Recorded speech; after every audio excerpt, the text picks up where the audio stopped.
I see that you're recommending a lot of pharmacy skincare.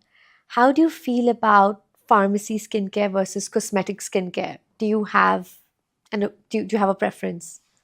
I believe, as a dermatologist, that the concentration of an ingredient is very important.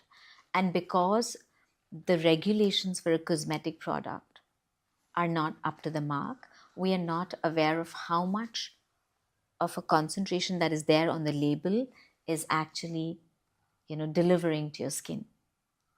Recently, there was a study in Australia where 16 out of 20 sunscreens, which said SPF 50, were only delivering SPF 4 or 5.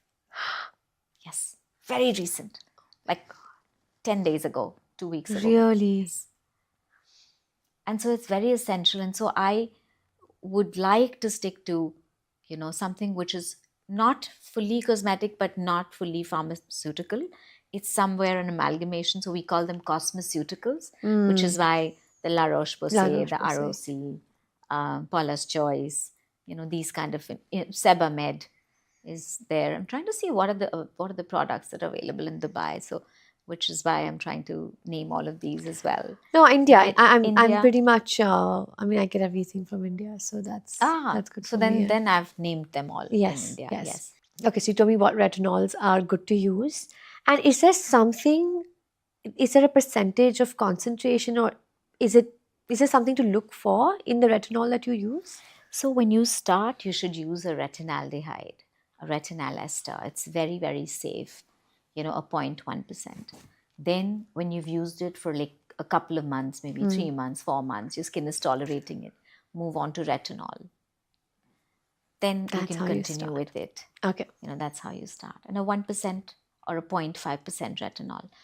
The best, however, is a tretinoin, which is 0.025 or 0.05. But I wouldn't recommend it without a prescription. It's a prescription drug. Okay. And Yeah. what does that do?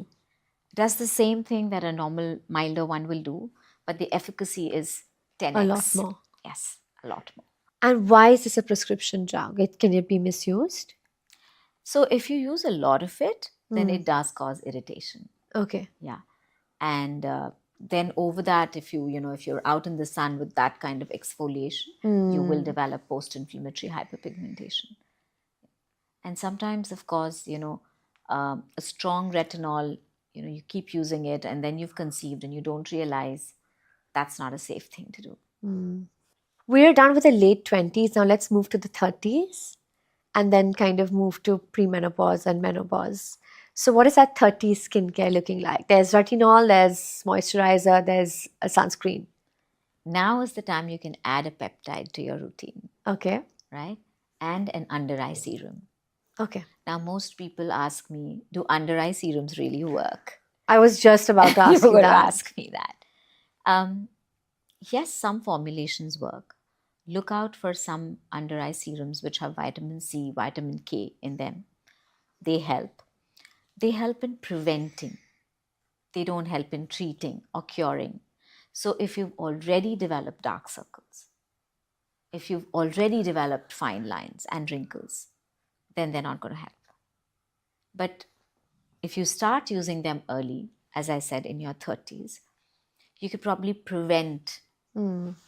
those fine lines and wrinkles. And most Indians, all of us have dark circles, it's a genetic trait, but at least it won't get worse, which is why you should start using an under eye serum. So, vitamin K, vitamin C, retinol, peptides.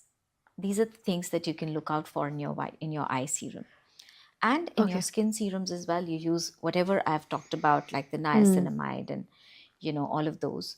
And with them, you can start a peptide. Because what is a peptide? A peptide is nothing but a protein derivative, right? And now you have very good formulations, nano formulations, which penetrate the skin much deeper. Otherwise, earlier the formulations were just reaching the top layers, the epidermis. But now you have better formulations. And they work at par with the retinol. They stimulate the collagen.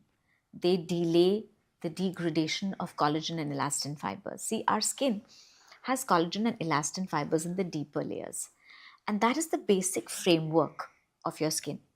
It's like the foundation. And over that, everything is sitting. So if that is loose, everything sort of, the elasticity goes, the firmness goes, right? And so you need something. And as I said, after 25, if 1% collagen is degrading, you need something to keep it up. You cannot turn back the clock, but at least slow down the process. Now let's move to the 40s. 40s need a little extra care.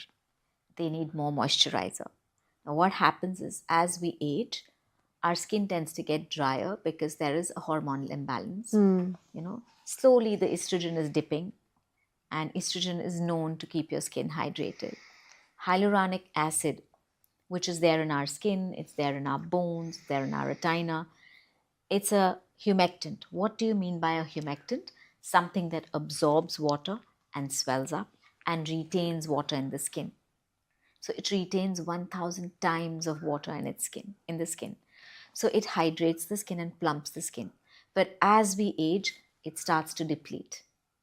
And when it starts to deplete, it's like a flower which is withering. Your skin also tends to dry up. Therefore, you need hyaluronic acid. So this is the time when you start hyaluronic acid.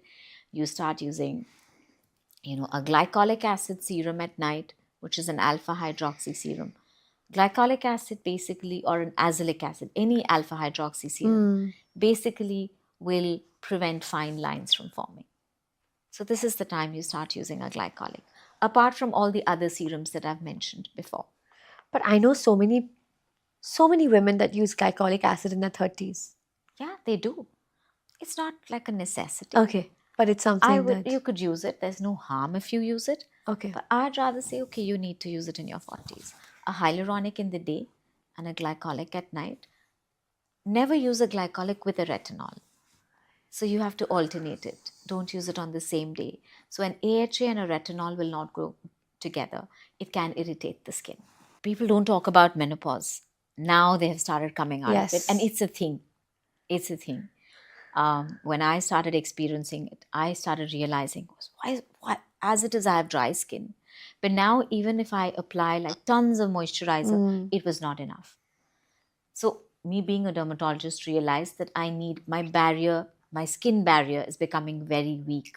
The lipids and fats and moisturizing factors which are there in my skin barrier, they are degrading. And so, this is the time when you start to use a ceramide based moisturizer because the skin gets dry because of the dip in estrogen. So look Okay. for ceramides, look for shea butter, look for cocoa butter. You could do all the oils minus the fragrance, And then, of course, the hyaluronic acid, vitamin C, retinol, all of that. So very essential, two essential things, ceramides and hyaluronic acid. These have to be there. They have to be there if you're 50 plus. In your moisturizer or can they be in your serum? They can be in both. Okay. Yeah, they can be in your serum, they can be in your moisturizer.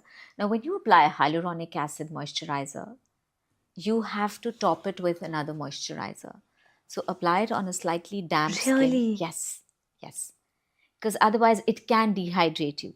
Suppose you apply hyaluronic acid and sit in the AC. Okay? Now, hyaluronic acid is a humectant. What does it do? It takes moisture from the environment and it gives it to the skin. Now, if there is no moisture in the environment because you're sitting with the AC on, or you're sitting with a room heater, or in your very dry climate, what is it going to do? It's going to take the moisturizer from your skin. And so it will dehydrate you. And then people say, oh, but Dr. Jaishree said hyaluronic acid, or I read this somewhere. And that is why you need to lock it with a moisturizer over it. Okay. Yeah. Why is hyaluronic acid such a buzzword? Because it's a part of your skin. It But hydrates the skin. lately, it's become sort of this. It's almost become a marketing buzzword. Yeah. Every other moisturizer, every other product you see, the focus is all about the hyaluronic acid, higher hydration. Giving your skin more hydration. I've heard so much of it. Yeah. So two things that hyaluronic acid does. One, it hydrates the skin, right? It plumps the skin. So when it hydrates the skin, light falls on the skin, it reflects back. It doesn't get absorbed. So your skin glows. Okay. Second, when the skin is well hydrated, you do not develop eczemas.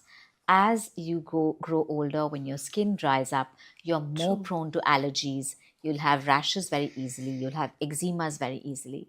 And therefore, you Mm. need something like hyaluronic acid. Third, hyaluronic acid has the ability to stimulate fibroblasts, which are cells which produce collagen. So it's doing three different things, which, and it's a part of your skin which is depleting with age. So it's something which is very naturally there, you know. Now, if you don't want to use hyaluronic acid, it's okay. Mm. But You 50 use some plus, other, you yeah, have to. you have to. So up to 50, any moisturizer will do. It's okay if you don't want to use it. After 50, hyaluronic and ceramides must come into the picture. And there is a huge part of society that has become very enthusiastic about skincare. Yes. And it could be negative, it could be positive as well, right? They're just motivated by it. It's fun, it interests them. So there's someone in their 20s who's this absolute kind of skincare buff, and, he or she really enjoys it. And they're using that hyaluronic acid. It's not doing anything negative to them, right? Not at all. Okay. Not at all. No. Okay. And if they're using peptides? Not doing any harm. Okay. It's not really needed, Hmm. you know, and especially if you have acne, you may break out a little more if it clogs your pores. But in your 20s, I wouldn't say start using all the acids, Hmm. the AHAs, the AHAs and BHAs, unless you have acne. Okay. And in your 20s, you don't need to do niacinamide, vitamin C. Doc, I do niacinamide in the morning, then I apply vitamin C, then I apply moisturizer. At night, I'm doing bakuchi oil, then I'm doing retinol, then I'm doing, peptide, then I'm applying some AHA, all that happens. I do alpha arbutin and I do, no, you do not need it. So only if you have hyperpigmentation, you need alpha arbutin, or Hmm. you need a niacinamide, or you need a vitamin C, and you needn't do all three. You can pick any one of the three.